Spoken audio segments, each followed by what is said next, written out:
Sa kahit na wala akong baon, ma. Eskwela ako. Ang tulad ni Doyan talaga ang may pangarap sa buhay. Masikap, madiskarte, hindi maarte sa buhay at masinop pag may natanggap na biyaya. Nagtsotsaga sa mga bigay dahil walang pambili, inuuna pa rin ang pag-aaral kahit walang baon.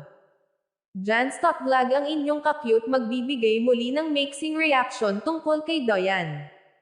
Ang magandang bagong scholar ni Sir Paul, lalong humanga sina Sir Paul at mga netizen noong nagkwento ang kanyang lola kung anong klase talagang bata talaga ang kanyang apo, kahit pala mga teacher niya ay hanga sa kanya dahil sa taglay niyang kabaitan at masipag nga ito dahil nakikipag-arawan pa daw sa mga kapitbahay kapag may ipapatrabaho para may pambili ng gamit sa eskwela. Sinong nag-aakala na isa na siyang PB scholar ngayon at akalain mo dalawa pang kanyang naging sponsor? Sabi ko, anak, bukas naman kasi wala tayong bigas. Siya, huwag kang mag-alala, ma. Binigyan ako ni ma'am ng 50 pesos.